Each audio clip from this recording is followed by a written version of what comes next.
What's up, y'all? We're out at the range again, as you can see behind me, and as you can see again, I probably don't even need to tell y'all what this is, but we got our jelly testing contraption set up. Got a chronograph, got 2 blocks of gel. Now I do got some marks in this furthest block of gel here. I did some FMJ testing, as a matter of fact. If y'all hadn't seen that, I'll put a link up above here. Go check that out if you've ever been interested in what the FMJs will do in the gel here. I know I had a lot of people ask me, so I took care of doing that, so go check that out if you hadn't. But this clear block in there, we do got some marks in the clear too in this front block, but I think we got enough room to do this one here before we melt it back down. So what we're doing today is something that should be pretty interesting.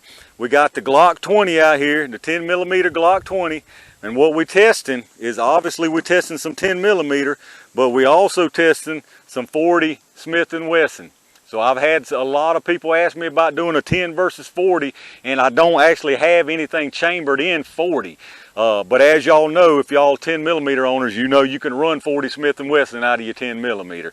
So what I did is I found the exact same brand, got Nosler jacketed hollow points, the exact same grain, 180 grain. So I got 180 grain Nosler jacketed hollow points, same manufacturer and same weight, just one's 10mm, one's 40 Smith & Wesson. So this ought to be a pretty fair test, going out of the same weapon, the same exact barrel, the same everything. So should be a very good comparison here, but a lot of people have asked for this, so I'm really curious. Now, common sense is going to say that the 10mm is going to outperform it. As far as the velocity on the box, they're looking at 1150 on the 10 and 1005 on the 40, which now you know that's not always the case, but we'll see if that holds true. It's looking at 100 feet-pounds more energy than on the 10 from what it says on the box. So we're going to find out what it does in the gel out here anyway. So let me get this stuff out of the way and we'll get started. All right, here we go, y'all. We're going to start with the 40 Smith & Wesson. I'm probably just going to do 2 shots, maybe 3. I hate wasting these good hollow points, just shooting them off in the air out there. So I'll do at least a couple, unless it gets some kind of crazy deviation in the readings, and then we'll do more. So let's try to start with just 2 of them. So 40 Smith & Wesson, here we go.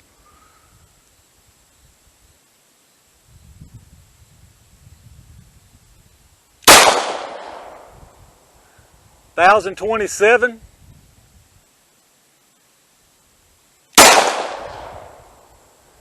$1,024. So we're gonna stop at the 2. I think that's pretty consistent right there. So that's pretty easy math, but let's go check out the average on it. So obviously the 2-shot average on the 40 Smith & Wesson is 1,025 feet per second. So let's reload, let's put the 10mm and let's see what they got.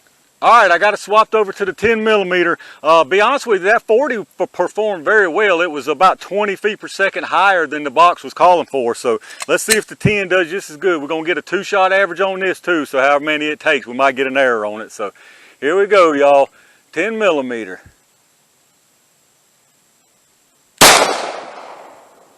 All right, we got 1,095.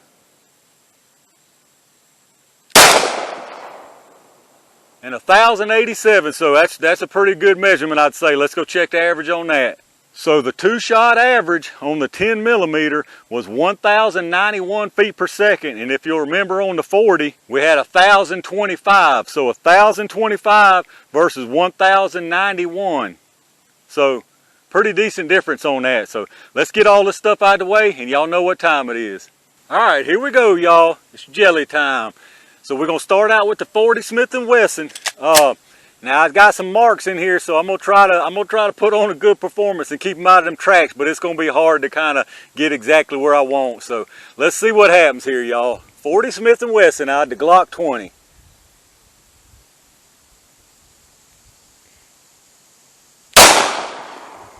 All right, I wanted to go a little bit more to the right, but pretty much dead center on that block. So let's go see what happens.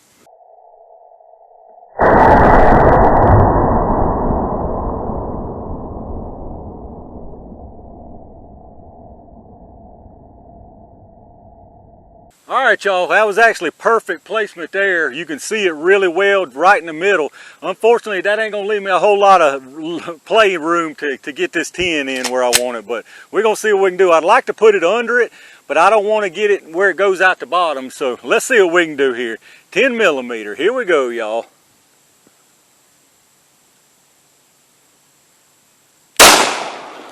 Perfect. I think that was absolutely perfect. I wanted to line it up and put it under it, and I think that's exactly what I did. Let's go check it out.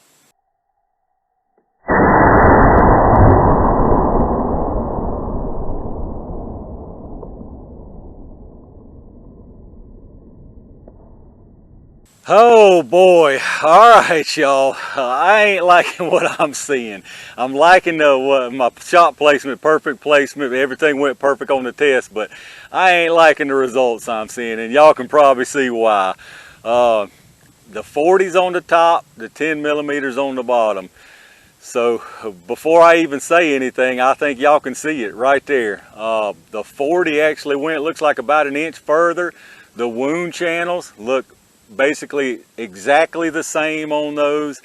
So y'all know what's gonna happen after this, don't you? We're gonna hear about it from every 40 Smith & Wesson user out there in these comments down below. I'm telling you, I'm gonna have to start blocking y'all 40 Smith & Wesson people. Don't get down there getting crazy now.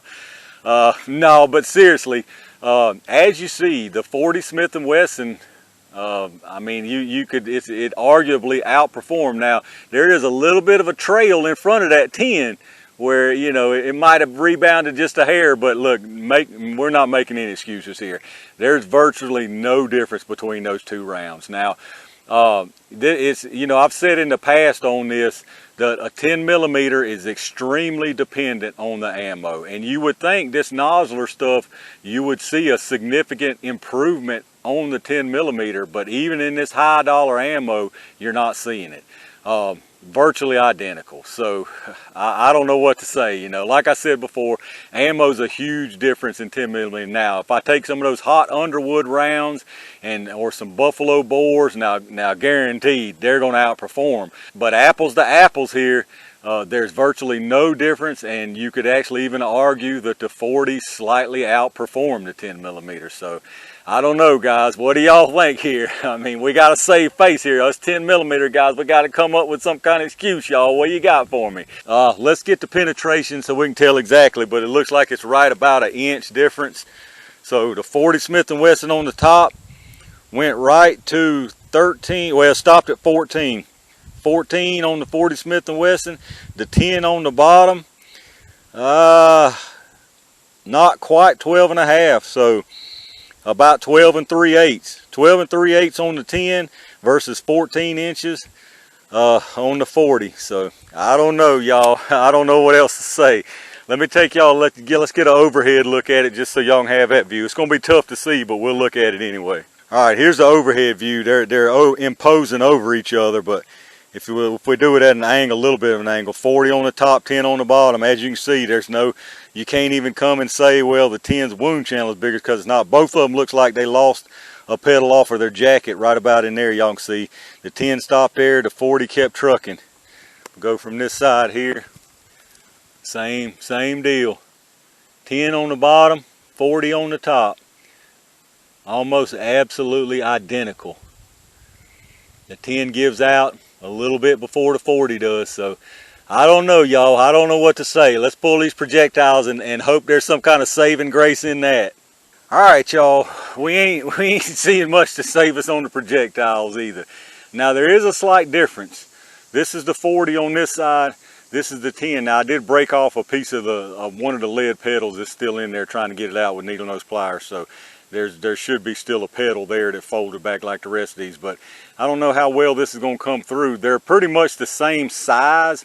However, the 10 did fold back more. It did compress more and fold back more. That's probably, I would guess, that's that little bit extra velocity. Now the 40 performed excellent.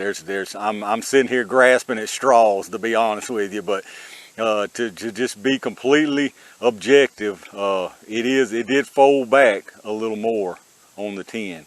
I'll show you from above here. As you can see, you still got more unfolded lead on the 40. The 10 would be a little bit bigger with that pedal, but just barely. And is it enough to call it a better round? I don't know. What do y'all think here? See, if we go making reasons why it's better now, we're gonna hear all about it. But honestly, it did expand more. I mean, you can see there's more of that lead left intact over here on the 40, and these are the same weight bullets. So it definitely did expand more on the 10. So take from that what you will. I don't know what to say about it. All right, y'all, another very interesting jelly test here. Now, the results on this one, I'm afraid are going to be interpreted based on what camp you're in, whether you're in the 40 Smith & Wesson camp or whether you're in the 10mm camp. Obviously, the 40 had a little bit more penetration. It performed excellent, opened up excellently, very nice wound channel, performed just exactly like you would want it. The 10mm, excellent penetration, excellent wound channel, fell just a little bit short of the 40 on the penetration, but it did exceed the 40 by just a little bit on the expansion. Now, is that enough to say that's a better round? I know there's people in that expansion camp that says any more expansion, it makes it a better round, but is that enough to say that? I don't know. Look, I'm a big 10mm fan, but I'm trying to be completely neutral here and objective. Trust me, I want to say that 10mm is better, and I'm still would carry it just because I'm a 10mm fan. But y'all let me know, what do you think? If you're being completely honest, did one win out over the other here? Let me know. Honestly, I would probably call this a tie. Like I say, one performed a little tiny bit better in one area, the other a little bit tiny bit better in the other area. I would personally call this a tie. Now, where it comes down to which one is better is the cost on these rounds. Right now, the cost on these Nosler rounds, the 40 was $10 a box cheaper than the 10mm. I'm not seeing $10 a box cheaper or $10 more performance out of that 10, no matter how you call it.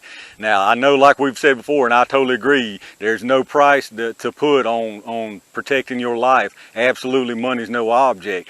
But I don't think if you took that $10 difference, I don't think you're at any kind of deficit at all saving that 10 bucks. So let me know what y'all think, though. I'm very curious to see the comments on this one. If you like this, make sure you hit that thumbs up. Make sure you hit that subscribe button. I got a lot more stuff coming. This was very interesting. I got plenty more planned, some really interesting stuff. So you don't want to miss it. Make sure you hit that subscribe button. Again, hit the thumbs up. Definitely leave me some comments. I'm going to be very curious to see what people have to say about this one. Amazon storefront affiliate link down in the description. I always ask you, I know, but if you do your shopping anyway through Amazon, click that link. It takes you straight to the Amazon site. You just do your shopping after clicking there, just like normal. Don't cost you an extra penny, and we do get a kickback from Amazon for the channel, so I appreciate that. Thank y'all all who's been doing that. I really do appreciate that. Appreciate all my Range Gang members hitting that join button down there. Really appreciate y'all doing that.